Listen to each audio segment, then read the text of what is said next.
Well, time to issue a correction. A couple of weeks ago, I made a video about a report in the Buenos Aires Times about how it looked like the Argentine Air Force was possibly going to receive Danish F-16s to revitalise their ailing capabilities. At the time, I noted this was somewhat odd, as Denmark had previously stated that they intended to supply these aircraft to Ukraine as military aid. And that, in fact, seems to be what is going to occur. On the 20th of August came an announcement from President Zelensky of Ukraine that Denmark was going to transfer 19 F-16s, while the Netherlands would give another 42 of their own retiring fleet, making for a total of 61 of the aircraft being sent to re-equip the Ukrainian Air Force. The significance of this is hard to overstate. The UAF has no doubt suffered heavily from the heavy fighting it has undergone since the start of the Russian invasion in February 2022, though naturally exact details are kept under tight security.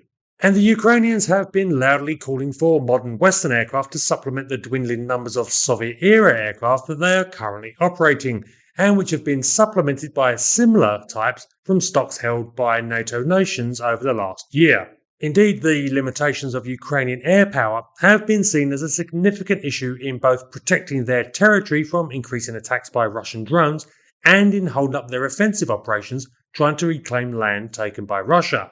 The decision to finally supply the F-16s, which has been wrangled over for months now, is therefore an extremely important step, as it offers the potential to not just revitalise the Ukrainian air defence capabilities, but also their offensive ones. The F-16s are scheduled to be supplied are older models, but they have been subject to continuous upgrades and are extremely capable aircraft. They have the ability to use practically the whole gamut of advanced NATO standard munitions, including AMRAAM air-to-air missiles, which offer the prospect of the Russian Air Force getting a much harder time of it than they already are.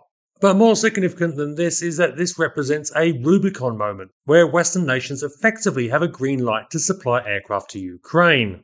Up until now, the United States, though gradually coming around to the idea of supplying modern jets to Ukraine, appears to have been essentially holding up the process. And with the F-16s, this is an extremely important consideration, as the US ultimately has final say on where and to whom these aircraft can be supplied.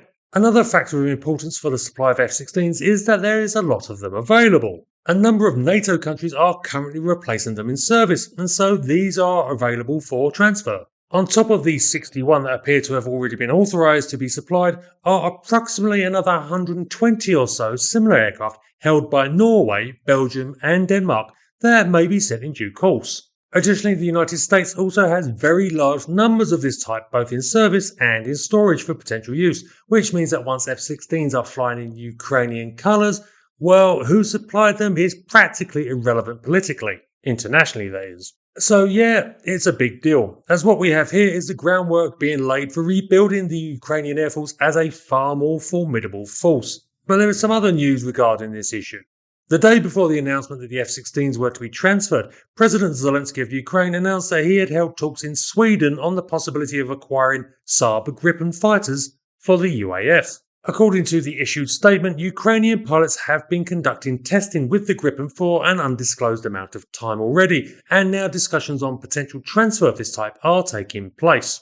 The Saab Gripen is also an extremely capable aircraft. The cornerstone of the Swedish and several other air forces, the Gripen is a thoroughly modern design that, once again, can use a range of modern precision munitions. The issue with Gripen is the limited numbers available. The only potential supplier in reality is Sweden itself, who would have to draw aircraft from their own stocks for supply to Ukraine and then pay to replace them. After all, Sweden has their own security issues with Russia, and drawing down their own strength to supply Ukraine would be a risk. Considering the timing of the announcements of the supply of Gripen and F-16s, this has led to some speculation that the statements regarding Gripen were in fact an attempt to give the United States the final push to getting them to agree to allow F-16s to be supplied. But there is also another factor to be considered. Even if F-16s are supplied by the winter, as seems to have been indicated in the various statements, continued supply may be at risk. Several candidates for the US presidential election scheduled for next year have indicated that should they win, they will cut off US aid to Ukraine. And that raises the prospect that the Ukrainian Air Force may find their supply of these fighters cut off if one of these candidates is elected. Now, I'm not going to be delving into the mire heap that is American politics. I get enough hate mail just from posting videos on obscure aircraft that only 3 other people have ever heard of. And we are dealing here with a lot of ifs and maybes. But from a strategic point of view, it is a factor that the Ukrainians have to consider in their decision making. This war is liable to continue slugging on for a while yet, and long-term logistic and force maintenance are a critical factor. So the Ukrainians might be keen to ensure they have access to modern aircraft, even if only in limited numbers, from multiple sources in the event of a change in US policy position. In fact, the United States could block transfer or sale of Gripens to Ukraine as the aircraft uses several American components, but I suspect that would likely be ignored if the aircraft being sent were not actually a US design.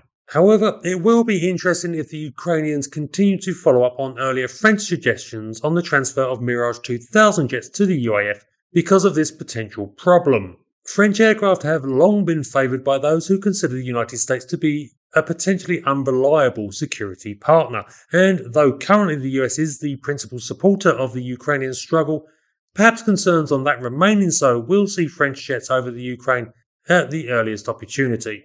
And of course, we still have the ever-running train wreck that is the Argentines' attempts to secure new fighters for their air force. A subject like Ukraine that is going to be discussed for the foreseeable future by the look of it.